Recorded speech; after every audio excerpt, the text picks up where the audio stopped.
Welcome back in plant science world.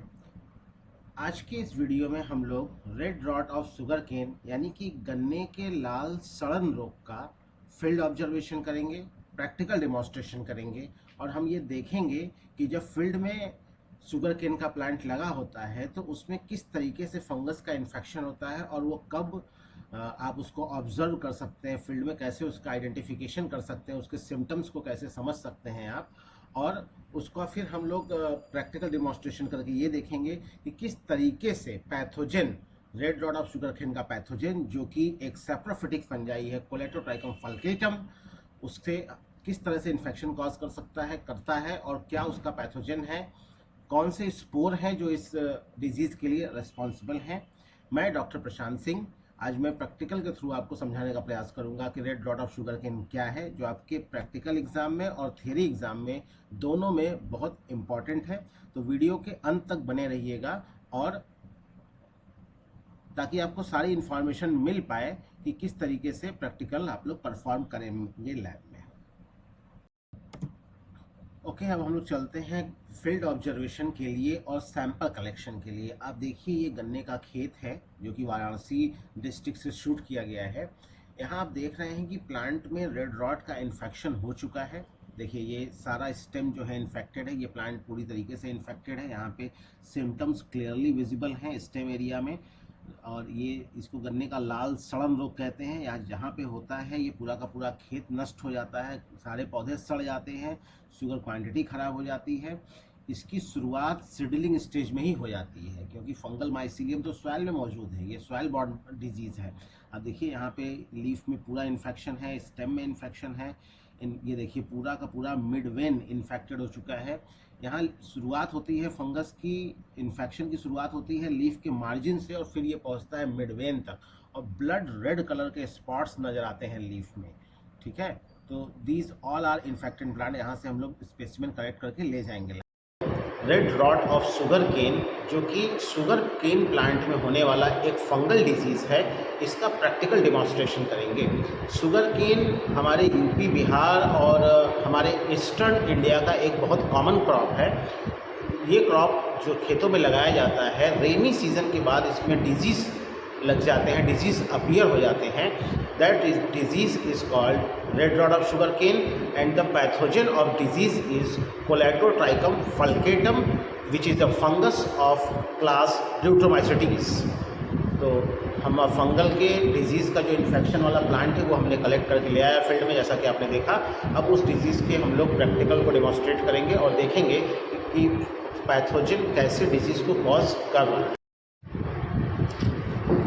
ये sugar cane plant का leaf है। आप इसमें देख सकते हैं कि बहुत सारे रेड कलर के आपको स्पॉट्स दिखाई दे रहे हैं। These spots are blood red in colour और ये फंगस का इन्फेक्शन है जो कि रेनी सीजन के बाद अपीयर होता है। अगर आप खेतों में जाएंगे तो आपको बहुत सारा इन्फेक्शन दिखेगा।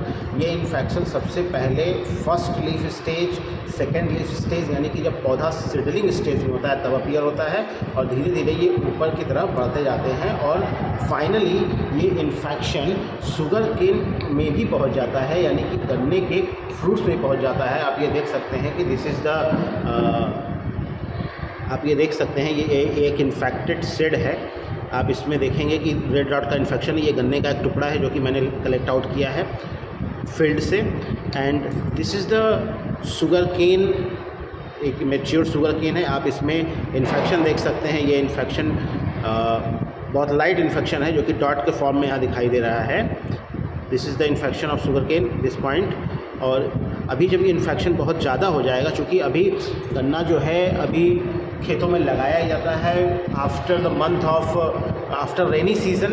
जैसे जैसे गन्ना बड़ा होता जाएगा और मैच्योर होता जाएगा ये इन्फेक्शन बढ़ता जाता है। तो अभी ये इन्फेक्शन केवल लीफ तक है। ये इन्फेक्शन शुरू होता है लीफ मार्जिन से और मिड वेन तक आता है। आप ये देख सकते हैं जो ये मिड ड्रिफ या मिड वेन है गन्ने के लीफ का, इसको बहुत सारा इन्फेक्शन आपको दिखाई दे रहा है। These are freshly collected leaves. ये आज ही मैंने अपने स्टूडेंट्स से खेतों में कलेक्ट करवाया है। ये है one more is this, these are the fresh collection. Okay, अब क्या है कि प्रैक्टिकल करने के लिए हम लोगों के पास फ्रेश कलेक्शन भी अवेलेबल है and the preserved material also available for the practical. ये प्रिजर्व्ड मटेरियल है। आप देख सकते हैं यहाँ पे कितना इन्फेक्शन है। ये एक इन्फेक्टेड पार्ट है, इतना ज़्यादा इन्फेक्शन है कि ये पूरा ब्लैक हो चुका है। नाम है इसका रेड रॉट, लेकिन ये पूरा ब्लैक हो चुका है। This is the infection. इस कोलेक्टोट्राइकम का इन्फेक्शन है। तो कुछ हम आज स्लाइड बनाएंगे जो प्रिजर्व्ड मटेरियल का होगा और फ्रेश मटेरियल का होगा, दोनों का हम स्लाइड बनाएंगे। सबसे पहले हम इस डिज़ीज़ के बारे में थोड़ी सी बात करते हैं और इसको समझते हैं कि ये डिज़ीज़ कैसे होता है। तो देखिए, ये डिज़ीज़ जो अपीयर होता है वो डिज़ीज़ अपीयर होता है आफ्टर रेनी सीज़न। जब रेनी सीज़न के बाद जब गन्ने खेतों में लगाए जाते हैं तब ये डिज़ीज़ अपीयर होता है। डिज़ीज़ का फॉर्मेशन तब शुरू होता है जब गन्ने का पौधा थोड़ा बड़ा हो जाता है, मतलब उसमें 2, 4, 6 पत्ते आ जाते हैं और हाइट थोड़ी बड़ी हो जाती है, तब ये इसमें डिज़ीज़ अपीयर होता है। एक्चुअली अगर कहा जाए कि the symptom of disease is appear when sugar formation started in sugarcane plant. जब पौधा छोटा होगा तो उस समय शुगर का फॉर्मेशन नहीं होता, लेकिन जब पौधा थोड़ा बड़ा हो जाता है तो उसमें शुगर का फॉर्मेशन पौधे में शुरू होता है। तो जैसे ही शुगर का फॉर्मेशन शुरू होता है वैसे ही फंगस के स्पोर जो होते हैं वो ग्रो करना शुरू करते हैं और माइसीलियम का फॉर्मेशन शुरू होता है सबसे पहले लीव्स में, और लीव्स से होते हुए ये शुगर केन के प्लांट तक भी पहुँच जाता है। एक्चुअली ये डिज़ीज़ जो होती है that is a fungal disease. इसके बारे में हम थोड़ा समझते हैं कि ये डिज़ीज़ साइकिल क्या है और कैसे ये डिज़ीज़ अपीयर होती है। तो जब शुगर केन का पौधा खेतों में नहीं होता तब वो जो कंडीशन होती है उसको कहते हैं हम लोग डॉर्मेंट कंडीशन, डॉर्मेंट फेज़। इस डॉर्मेंट फेज़ में फंगस कोलेकोट्राइकम फल्केटम में 2 तरह के स्पोर पाए जाते हैं। One is conidia and other is chlamydospore. जो क्लेमाइडोस्पोर होता है वो क्लेमाइडोस्पोर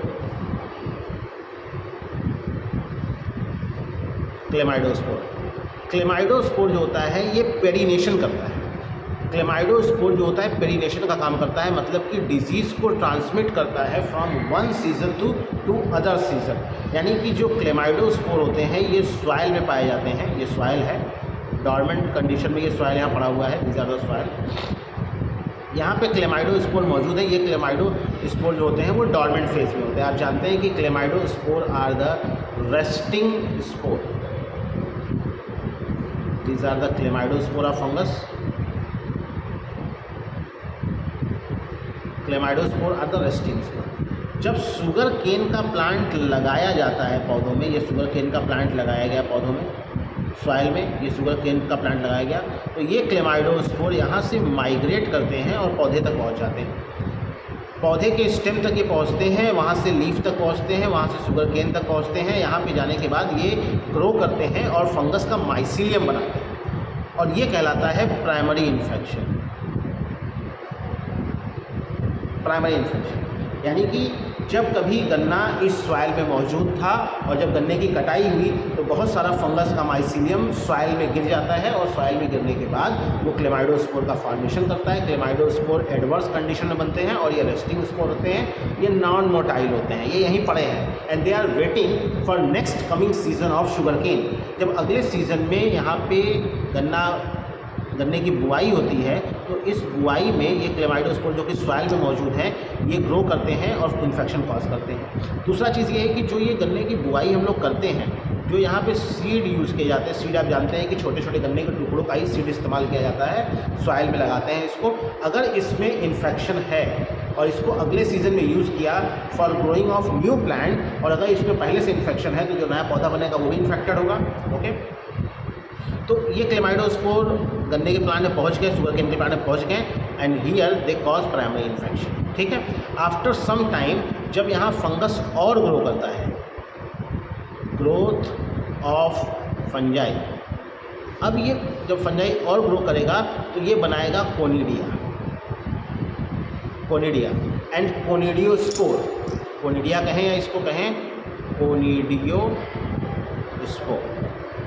जब शुगर केन का प्लांट व्हेन प्लांट मैच्योर, जब ये plant becomes this plant become mature, जब ये प्लांट मैच्योर होगा तो इसके अंदर फंजाई ग्रो करेगा और फंजाई फॉर्मेशन करेगा कोनिडिया का या कोनिडियोस्पोर का।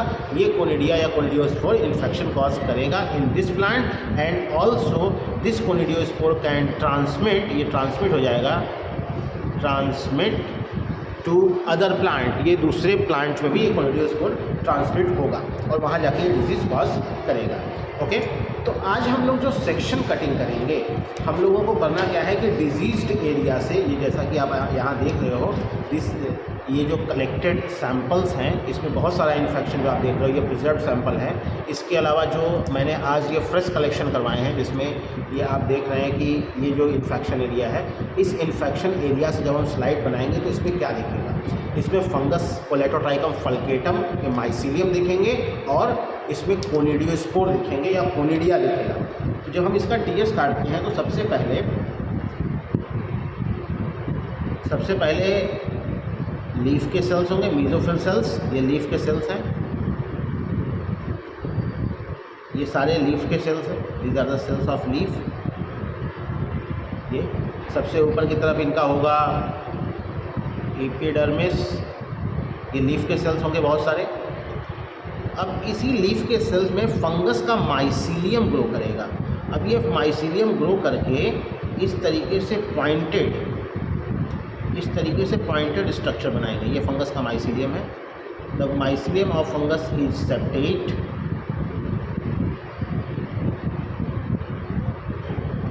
बहुत सारा माइसीलियम ग्रो करेगा। ये फंगस का माइसीलियम है, ये अंदर भी मौजूद होगा फंगस का माइसीलियम, अंदर की तरफ भी मौजूद होगा। ये लीफ सेल्स हैं और ये फंगल माइसीलियम।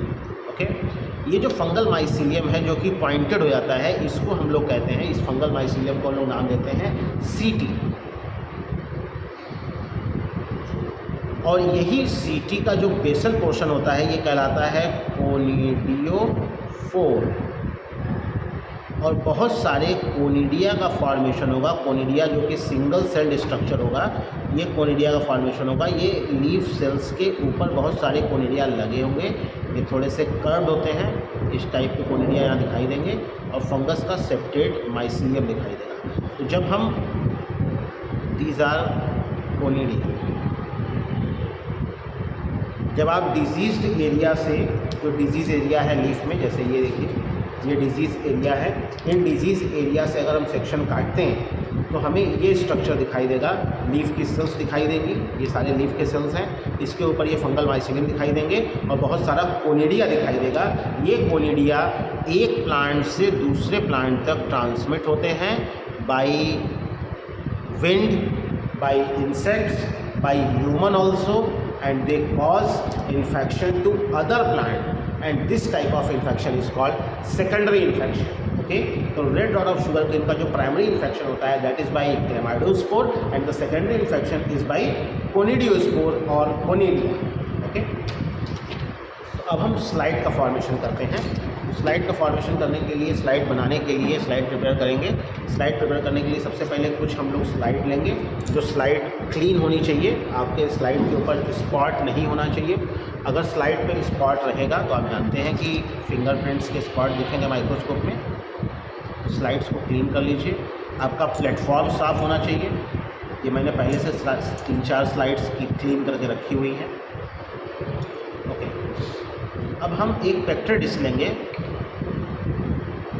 इस पेक्टर डिश में हमने डिजीज्ड प्लांट को रखा हुआ है।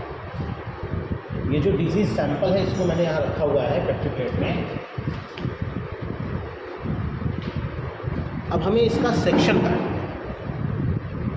आप ध्यान देंगे कि ये प्रिजर्व्ड मटेरियल है। प्रिजर्व्ड मटेरियल का हम यहाँ सेक्शन काट रहे हैं। सेक्शन काटने का तरीका मैंने आपको पहले बताया हुआ है, फिर से आज बता रहा हूँ कैसे काटेंगे सेक्शन। सेक्शन काटने के लिए सबसे पहले अपने लेफ़्ट हैंड में सैंपल को होल्ड करते हैं और फिर एक नया शार्प ब्लेड लेंगे और सावधानीपूर्वक सेक्शन को काटेंगे। सेक्शन बारीक होना चाहिए, थिन सेक्शन। जैसा आप देख रहे हैं कि ये प्रिजर्व मटेरियल है, तो मटेरियल बहुत कड़ा हो चुका है, हार्ड मटेरियल है, इसलिए सेक्शन काटने में प्रॉब्लम हो रही है। तो अगर प्रिजर्व्ड मटेरियल आप यूज़ करते हैं या थिक मटेरियल यूज़ करते हैं, जैसे कि लीफ का जो बेस होता है वो थोड़ा हार्ड होता है, अगर उसमें वहाँ से इन्फेक्शन को आइसोलेट कर रहे हैं तो ये टेक्निक बहुत काम नहीं आने वाली, इसलिए मैंने इसको ड्रॉप कर दिया। अब हम फ्रेश मटेरियल को कलेक्ट आउट करते हैं। मैं सर्च कर रहा हूँ लीफ में कि इन्फेक्शन जहाँ सबसे ज़्यादा होगा हमें उसी एरिया को चूज़ करना है जहाँ इन्फेक्शन बहुत ज़्यादा होगा। ओके, आप देख सकते हैं कि यहाँ पे इन्फेक्शन बहुत ज़्यादा है। मिड रिब में इन्फेक्शन की शुरुआत होती है लीफ की मार्जिन से, अगर आपको दिखाई दे रहा हो, या मैं थोड़ा ऊपर कर देता हूँ, आप देखेंगे यहाँ पे ये जो डॉट डॉट स्पॉट्स दिख रहे हैं, छोटे छोटे स्पॉट्स इरेगुलर, ये इन्फेक्शन की शुरुआत हो रही है। और मिडरिफ में ये एक बहुत ज़्यादा डार्क ब्लड रेड कलर के पूरी की पूरी लाइन दिख रही है आपको, ये हाईली इन्फेक्टेड एरिया है। तो हम सबसे पहले इन्फेक्टेड एरिया को सेलेक्ट करेंगे।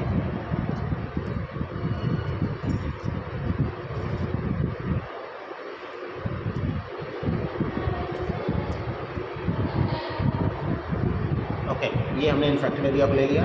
इन्फेक्टेड एरिया का छोटा सा पार्ट हम ले लेंगे अपना टीएस काटने के लिए। This is the infected area, आप देख सकते हैं क्लियरली विजिबल हो रहा होगा आपको, यहाँ पे इन्फेक्टेड एरिया दिख रहा है। अब हम इसका टीएस काटेंगे। एक पेट्री प्लेट में थोड़ा सा आप वाटर लेंगे और बहुत ही थिन, वेरी स्मॉल, जितना बारीक सेक्शन आप काट सकते हैं, जितना थिन सेक्शन आप काट सकते हैं, उतना थिन सेक्शन आप काटेंगे। सेक्शन बहुत सारे आपको काटने हैं, जितना ज़्यादा सेक्शन काटेंगे उतना अच्छा है। ज़्यादा सेक्शन अगर आप काटते हैं तो कोई ना कोई सेक्शन होगा जो बहुत थिन होगा। जब सेक्शन कुछ कट जाए तो इसे वाटर में डाल देना है।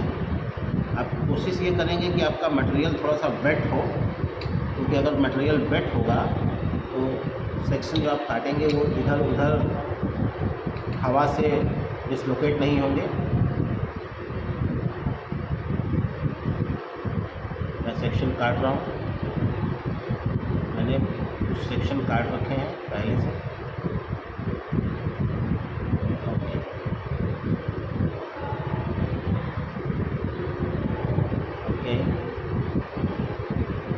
ओके, मैंने बहुत सारे फ्रेश सेक्शन काट लिए यहाँ पे। ये सेक्शन मैंने थोड़ा सा दूसरी साइड से भी काटता हूँ। जहाँ इन्फेक्शन ज़्यादा होगा वहाँ पे फंजाई को दिखने के चांसेस, फंगल माइसीलियम और कोनिडिया के दिखने के चांसेस ज़्यादा होते हैं। Fungal mycelium blood red colour cause करता है, इसीलिए इसका नाम दिया गया है red rot of sugar cane. अगर हम इसको ट्रांसलेट करेंगे तो हम कहेंगे गन्ने का सड़न रोग। ओके, तो ये फ्रेशली प्रिपेयर्ड मटेरियल है। अब जो प्रिजर्व्ड मटेरियल है उसका भी हम बनाएंगे स्लाइड, लेकिन सबसे पहले हम ये freshly prepared, freshly collected material को लिया। अब आप पेट्री प्लेट को देखेंगे। पेट्री प्लेट में आप देखिए बहुत सारे सेक्शंस हैं जो कि पानी में तैर रहे हैं। आपको इसमें एक ड्रॉप, वन स्मॉल ड्रॉप आपको इसमें डालना चाहिए हाइड्रोक्लोरिक एसिड का। ओके, तो हाइड्रोक्लोरिक एसिड मैं ले आता हूँ।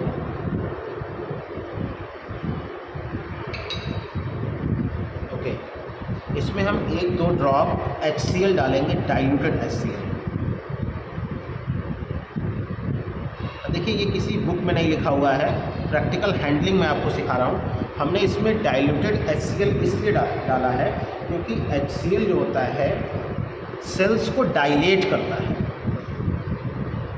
जो सेल वॉल है जो कि क्लोजली कॉम्पैक्ट है, फंगल माइसीलियम उसमें पूरी तरीके से जकड़े हुए हैं, उनको ये डायलेट करने का काम करेगा।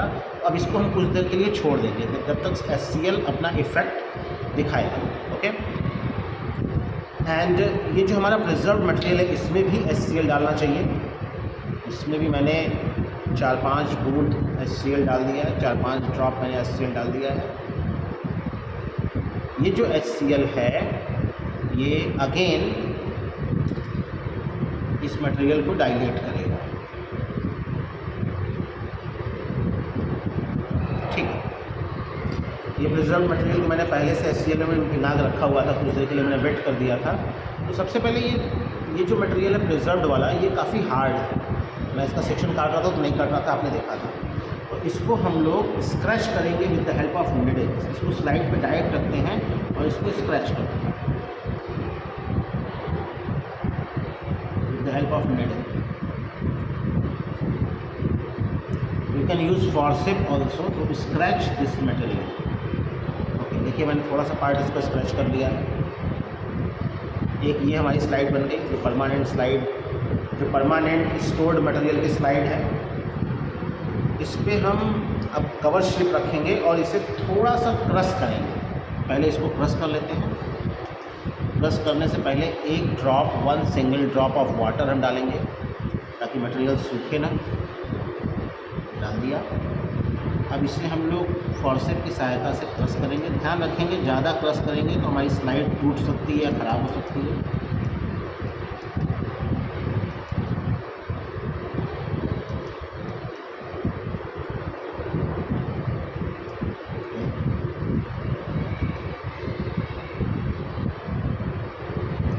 ये हमने इसको क्रश कर दिया। अब हम लोग एक ड्रॉप ग्लिसरीन डालेंगे।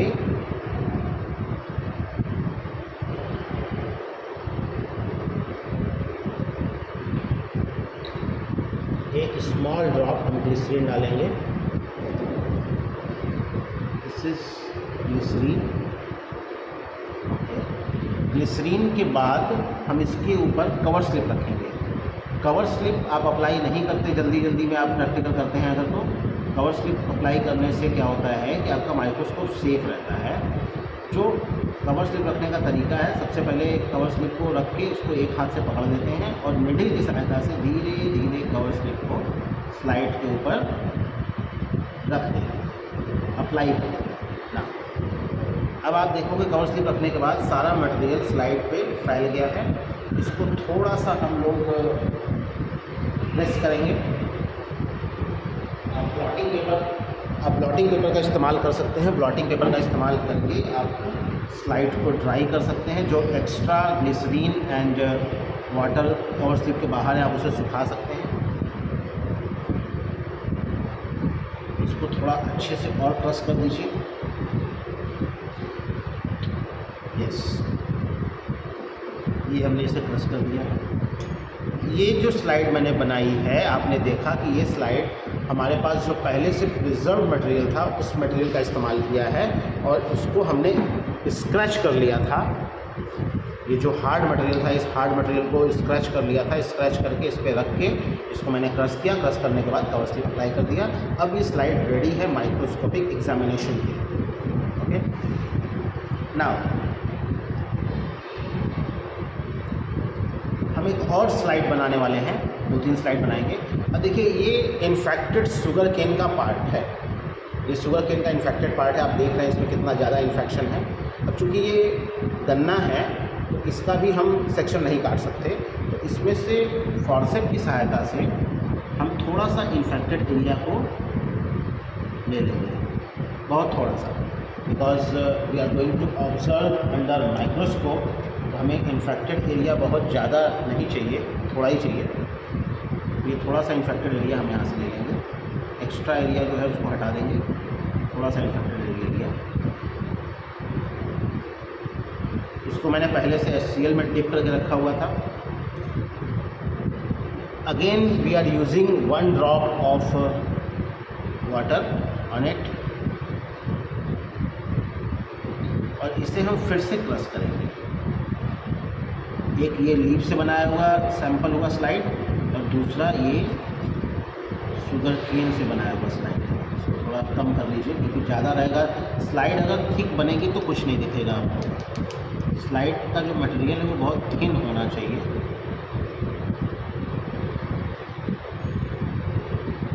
अगेन मैंने इसको क्रश कर लिया है, बहुत थोड़ा सा मटेरियल है।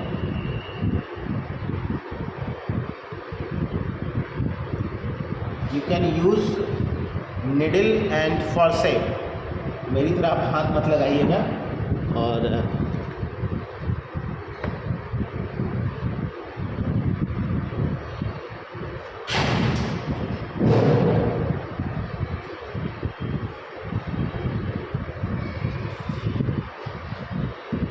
ओके, ठीक है, ये मैंने लिया infected area and a drop of water. इसको हम क्रश कर रहे हैं। अब देखिए कितना अच्छे से क्रश हो रहा है। आप अगर हाथ लगाएंगे तो अच्छे से क्रश नहीं होने वाला। मैंने 2 फॉर्सेप यूज़ किया है। अब ये अच्छे से क्रश हो गया है। अब इसके ऊपर हम कवर स्लिप अप्लाई करने वाले हैं। कवर स्लिप अप्लाई करने से पहले आपको ज़रूरत है एक ड्रॉप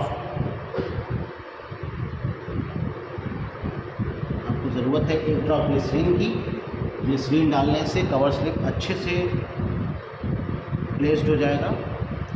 कवर स्लिप रखने का तरीका ये है कि आप फॉर्सेप में कवर स्लिप को होल्ड करिए और निडल का इस्तेमाल करके कवर स्लिप को रखिए इस तरीके से। कवर स्लिप रखते वक्त सावधानी ये बरतनी है हमें कि एयर बबल नहीं आना चाहिए। Okay, now blotting paper use करेंगे और स्लाइड को हम लोग ड्राई कर लेंगे और थोड़ा सा इसको जेंटल प्रेस कर देंगे ताकि मटेरियल और फैल जाए। देखिए ये मटेरियल पूरी तरीके से बिखर चुका है। Okay, this is another slide is ready to observe. हमने 2 स्लाइड्स बनाई। ये दोनों प्रिजर्व्ड मटेरियल की हैं। पहली स्लाइड जो है वो लीफ से मैंने बनाई, दूसरी स्लाइड मैंने शुगर केन से बनाई, गन्ने के टुकड़े से बनाई। अब जो हमने सेक्शन कट किया था उसके लिए हम तीसरी स्लाइड बनाएंगे। आपको याद होगा कि हमने यहाँ पे जो फ्रेशली जो आज का कलेक्शन है, आज खेतों में जाके हमने जो शुगर केन के पौधों से पत्ते लाए थे, इन्फेक्टेड लीफ को ले आया था, मैंने उसका टीएस काटा हुआ है। इस टीएस को मैंने कुछ देर के लिए डाइल्यूट HCl में रख दिया था ताकि सेल्स डाइलेट हो जाए। यहाँ पे जो सबसे थिन सेक्शन होगा उस थिन सेक्शन को हम ब्रश की सहायता से उठाएंगे, स्लाइड पे रखेंगे। आप देख सकते हैं बहुत ही थिन सेक्शन है ये। Again 1 drop of glycerine,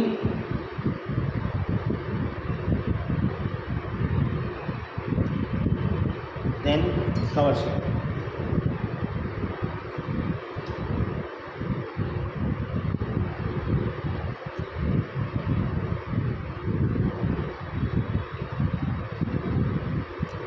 this 3 slides are ready. मैंने ये 3 स्लाइड्स का प्रिपरेशन किया है।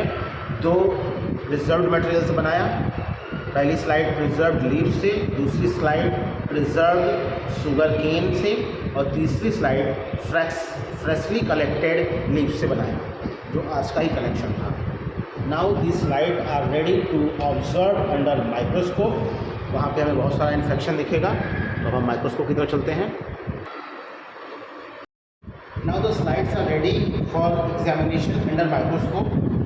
सबसे पहले हम 1 बाय 1 तीनों स्लाइड्स को लगाएंगे और ऑब्जर्व करेंगे और उसके फोटोज़ भी शेयर किए जाएंगे in the end of the video. So आप इसे लास्ट तक जरूर वॉच करिएगा। सबसे पहले माइक्रोस्कोप को हम चेक करते हैं कि पूरी तरीके से फोकस है कि नहीं।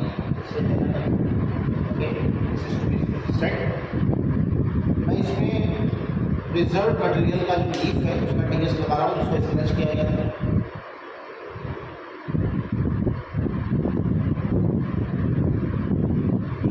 फाइंड आउट इन्फेक्शन फंगस के माइसीलियम में सर्च करते हैं, सर्च कर रहे हैं। Okay great. इस पे जो स्लाइड लगी हुई है उसमें फंगस के माइसीलियम दिख रहे हैं और कोनिडिया भी दिख रहे हैं। This is the second one. इसमें जो सेकंड स्लाइड है उस सेकंड स्लाइड में शुगर केन से जो स्क्रैच करके बनाई गई स्लाइड वो है।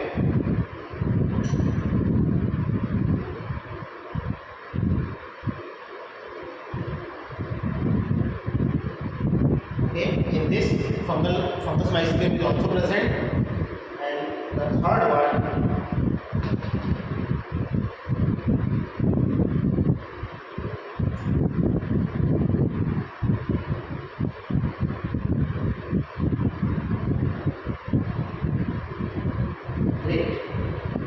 तीनों माइक्रोस्कोप में जो भी सैंपल लगे हुए हैं, इन तीनों माइक्रोस्कोप में जो भी स्लाइड लगे हुए हैं, इन सारे स्लाइड में फंगस का इन्फेक्शन दिख रहा है। अब आप सोच रहे होंगे कि हमने 3 स्लाइड क्यों बनाई, तो उसके 2 कारण हैं। पहला कारण ये है कि एक स्लाइड जो मैंने बनाई है वो फ्रेश कलेक्टेड लीफ से बनाई है, बाकी के जो 2 स्लाइड्स हमने बनाए हैं वो प्रिजर्व मटेरियल से बनाया है, जो कि पिछले साल या उसके पिछले साल कलेक्शन करके प्रिजर्व करके रखा गया था। उन दोनों में भी इन्फेक्शन दिख रहा है और जो फ्रेशली कलेक्शन है उसमें दिख रहा है। अब हम कोनिडिया को क्लियरली एग्जामिन करने के लिए, उसके शेप को देखने के लिए हम इसे सेट करेंगे हाई रेजोल्यूशन में, यानी कि 45x। आप देख सकते हो कि this is 10x and this is 45x and this one is 100x। तो हम 45x को कोनिडिया को सेट कर रहे हैं।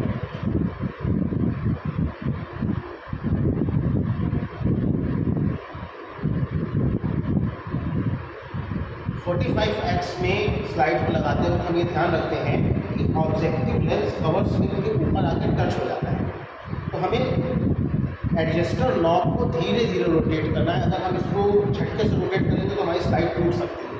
और मैंने बताया था कि कवर स्लिप जरूर इस्तेमाल करेंगे, क्योंकि आप देख रहे हो कि ऑब्जेक्टिव लेंस जब स्लाइड से आके एकदम पूरी तरीके से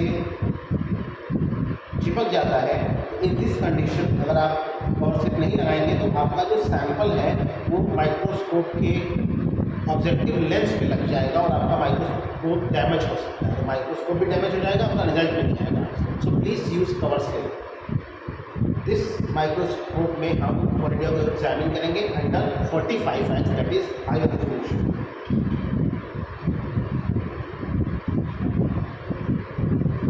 अब ये सेट हो चुका है। Conidia fungal mycelium are clearly visible in this microscope, जिसकी इमेज आपके साथ शेयर की जाएगी। Thank you so much. Okay, ये पिक्चर्स जो हैं ये माइक्रोस्कोपिक ऑब्जर्वेशन करने के बाद क्लिक किए गए हैं स्लाइड के। यहाँ आप देख सकते हैं कि जब हमने शुगर केन प्लांट के लीफ का टीएस काटा था और शुगर केन से जो स्क्रैच करके हमने फंगस माइसीलियम को आइसोलेट किया था इन्फेक्टेड एरिया से, और जो मैंने स्लाइड प्रिपरेशन किया था, तो the first picture, this picture has been shown that, इस पिक्चर में आप देख सकते हैं कि ये फंगस माइसीलियम है, ये कोलेटोट्राइकम फल्केटम का माइसीलियम है जो कि इसमें दिखाई दे रहा है। बहुत सारे कोनिडिया इसमें पूरे पिक्चर में बिखरे पड़े हैं। ये जो पहला पिक्चर है ये शुगर केन का जो पार्ट था, जो प्रिजर्व्ड मटेरियल था, उसको जो स्क्रैच करके बनाया गया था, ये वो पिक्चर है। And this second one is, this is the TS from the infected area of sugar cane leaf. आप देख सकते हैं यहाँ पे बहुत सारा फंगल माइसीलियम दिखाई दे रहा है, बहुत सारे छोटे छोटे कोनिडिया दिखाई दे रहे हैं। These are the conidia and this is the mat of fungal mycelium Coleotrichum falcatum. And the first picture and second picture both are taken under low power of compound microscope, that is 10x zoom. And the third picture, ये जो तीसरी picture ली गई है ये under high power ली गई है, 100x zoom में ये पिक्चर को लिया है मैंने आज। तो इसमें आप क्लियरली देख सकते हैं फंगल माइसीलियम दिखाई दे रहा है। ये fungal mycelium, this is called acervuli वोलाई। आप जानते हैं एसर वोलाई जो होता है, ये फंगस का माइसीलियम एपिडर्मिस से जब बाहर निकलता है तो वो एसर वोलाई का फॉर्मेशन करता है, और एसर वोलाई पे ही बहुत सारे कोनिडिया लगे होते हैं। तो red dots of sugar cane का जब इन्फेक्शन होता है वो due to these conidia of Coleotrichum falcatum clearly visible है। this picture has been taken on 100x zoom।